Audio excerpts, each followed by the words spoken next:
Maqaa Abbaatiif Ilmaatti kan Hafuura Qulqulluuttis Waaqayyo tokko. Ameen.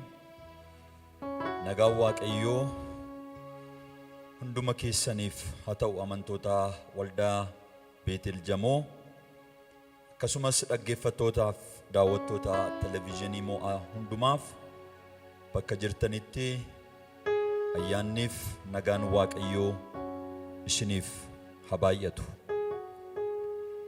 Yeroo kana waaqeffachuu keenya ganama kana faarfannaa gaaddisaaf da'oo Abbaatti kan jiraatu isa boqonnaa kan argatu Waaqayyoon Waaqa isaa irkoo kan godhatu inni hin kufu hin gufatu kan jedhu faarfachuudhaanitu waaqeffannaa keenya har'aa kana eegalla.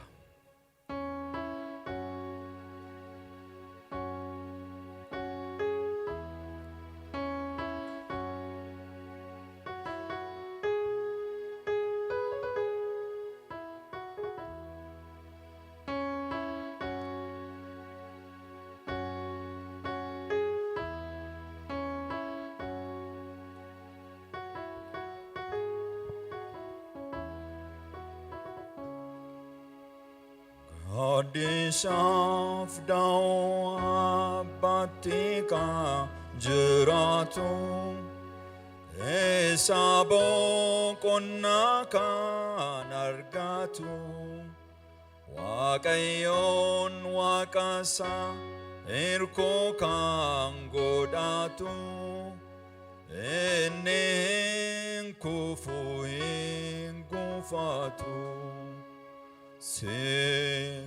Seef Abbooma si eeguuf ergamoo taasisi Abbooma wanta si miidhu gonkumaa inni keen adamsa kiyyoo baay'ee qabaa. Mafduta yanama bakaddu Waaqni kee qochosa tisi golboba Gaachanaaf da'oo kee godhadhu Seef Abbooma si eeguuf ergamoo taasisiif Abbooma wanta si miidhu gonkumaa bitaaf mirga keetti yoo kukkufanillee kumaatamoonni cubbamoota si bira hin ga'u. In ilaalta malee gatii cubbamootaas argita. Seef Abbooma si eeguuf ergamoo taasisiif Abbooma wanta si miidhu gonkumaa. Bineensota hamoo tarraa yoo ejjette si eegaa Waaqayyoo Waaqni kee maqaa fayyisaa kee yoo amanatte sonaan yoo guute jaalalli kee Seef Abbooma si eeguuf ergamoo taasisiif Abbooma wanta si miidhu gonkumaa gara isaatti hirkadhu yeroo gidiraa kee amantiin kadhadhu Waaqa kee. Daafesi deebisa Waaqayyoo kadhaa kee kanan argatta fayyina kee. Siif abbuma si eeguuf ergamoo taasiif abbuma wanta si miidhu gonkumaa.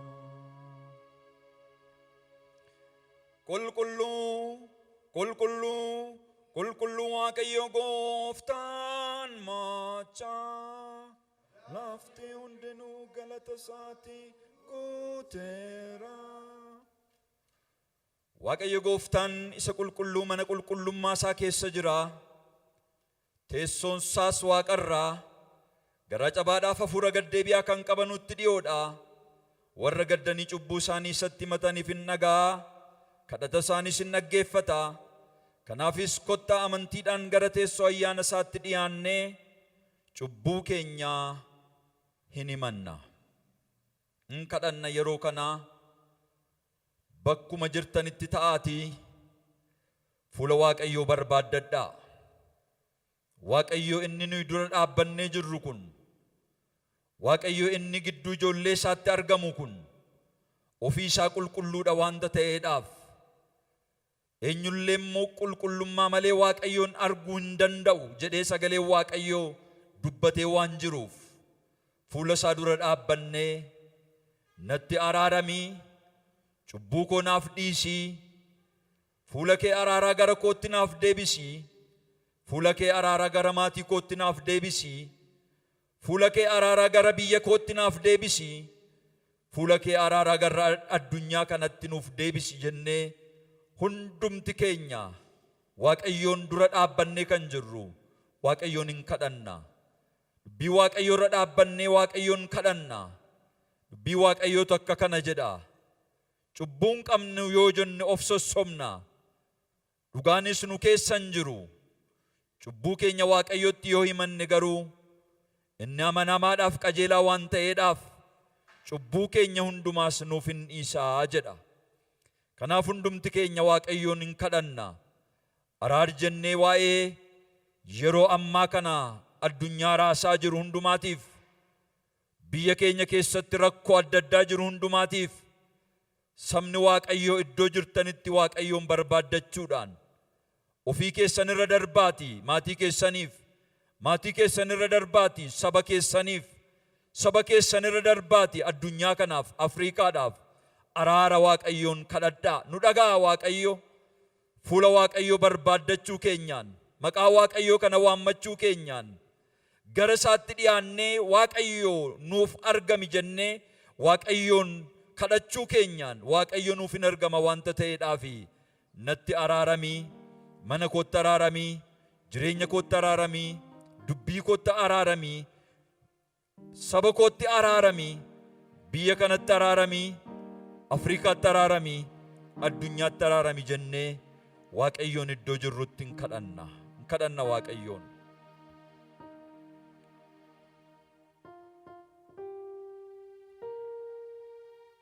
Hundumaa kan dandeessu yaa Waaqayyo Gooftaa araara qabeessaa, ayyaanni kee dhaloota hamma dhalootaatti hin jiraata. Yaa Waaqayyo ati obsa qabeessaaf danda'aadha. Warra qalbii diddiirratan hundumaaf yakka isaaniif cubbuu isaaniif hin dhiifta. Nuyi si yakkineerraa balleessineerras, kanaaf jaalala keef gaarummaa kee argachuuf kan taanu miti. Egaa yaa Waaqayyo nu maari malee cubbuu keenya nutti hin lakkaayin. Yaa Waaqayyo abbaa keenyaa isa qulqulluu maqaa keetiif jettee nu gargaari, nu fayyisisi, cubbuu keenya hundumaas nuuf dhiisi. Jireenya keenya isa cubbuun keessa guute akka qajeelfannuuf, Gooftaa keenya Iyesuus Kiristoosiin jireenya bara baraa akka argannuuf isa qulqulluu hafuura kee nu geggeessi. Ameen. Amma yeroo kana walii wajjin yaa Waaqayyo abbaa keenyaa nu maarii hin jenna. Yaa Waaqayyo abbaa keenyaa nu maarii, cubbuu keenyas nuuf dhiisi, gara jireenya bara baraattis nu geessi. Ameen. ani jiraataadha. Namni jallaan karaa isaatti akka deebi'uuf akka jiraatuuf malee ani du'a nama jallaatti hin gammadu jedha Waaqayyo Gooftaan maccaa. Kanaaf Waaqayyo ilma isaa gara biyya lafaatti ergee haduufis dabarsee kenne isatti kan amanu hundinuu jireenya bara baraa haa qabaatuuf malee haa baduuf miti. Kanaafis maqaa isaatiif ulfina hin kennina.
Galanni Waaqayyoof Waaqa irratti, lafa irrattis nagaan, namootaafis jaalalli gaariin.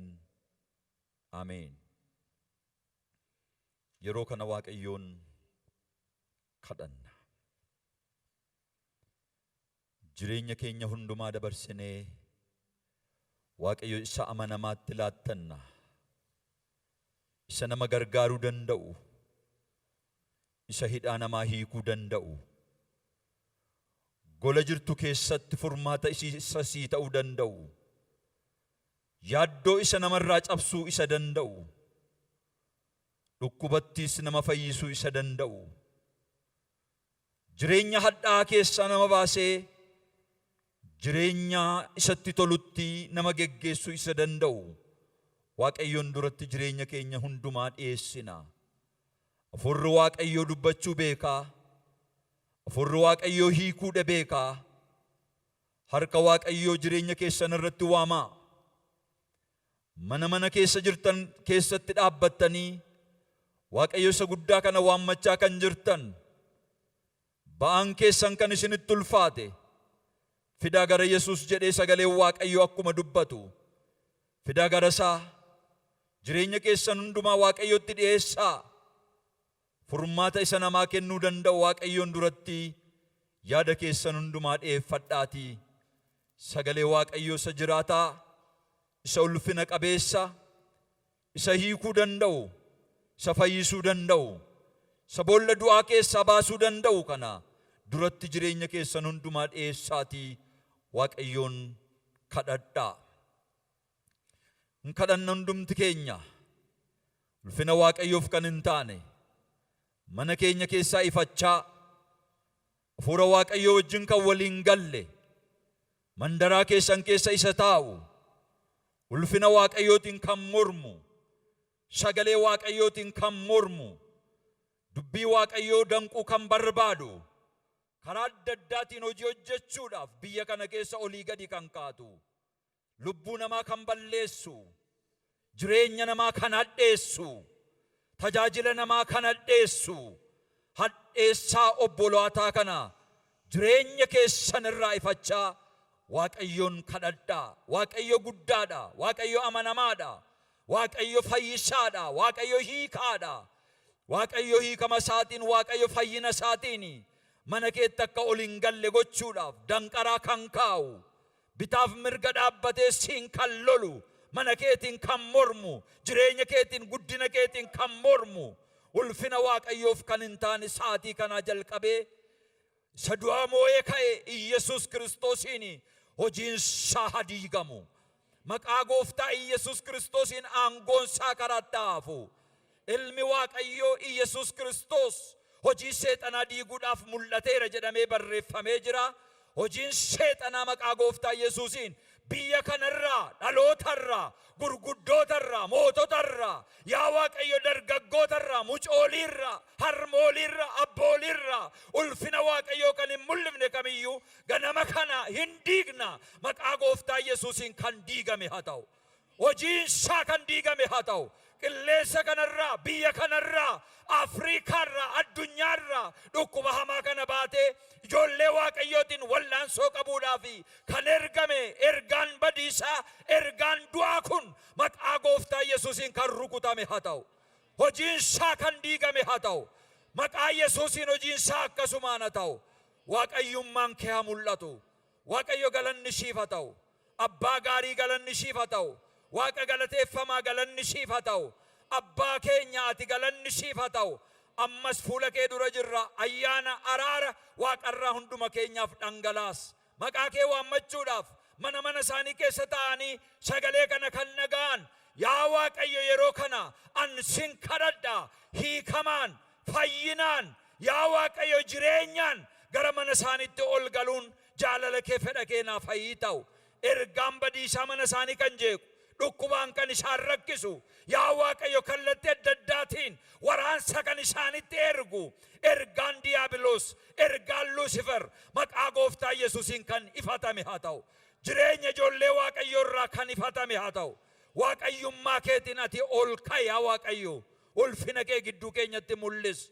Sagantaa keenya hundumaa yaa Waaqayyo dabarsinee harka abbummaa keessa amanamaatti laanna.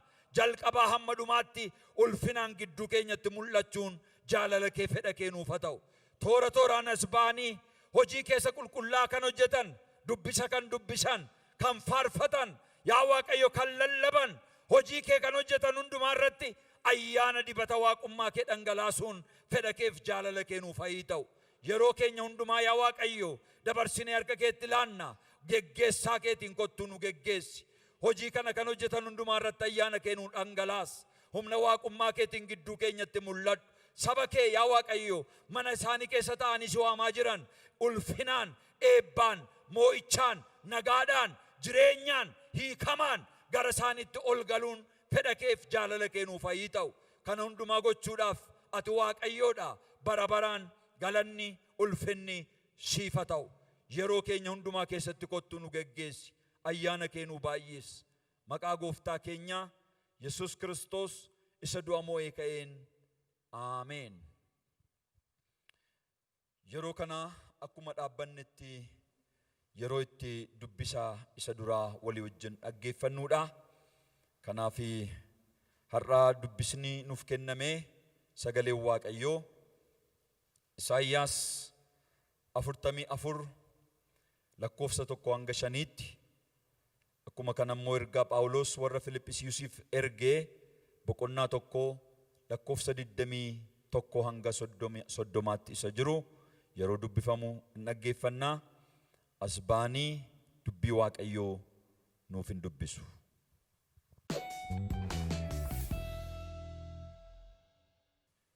Macaafa Isaayyaas raajichaa boqonnaa 44 lakkoofsa 1 hanga 5tti nan dubbisaa.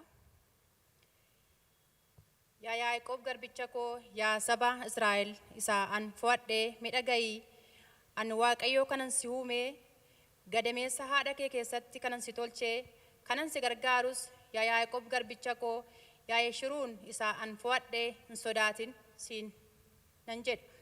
An lafa dheebotaa irratti bokkaa nan roobsaa, lafa gogaa keessaa bishaan dallolaasaa, an sanyii kee irratti hafuura koo ijoollota kee irrattis eebba koo nan dhangalaasa. Isaan akka marga bishaan gidduu jiruuf akka alaltuu bishaan yaa'u bukkee dhaabbatu hin lalisu. Yommus namoonni tokko tokkoon yaa'anii dhufanii inni tokko an kan Waaqayyooti hin jedha. Inni kaan immoo Yaaqoobiin of hin waama. Kan biraas an kan Waaqayyooti jedhee harka isaa irratti hin caafa. Israa'elittis hin moggaafama jedhee ameen.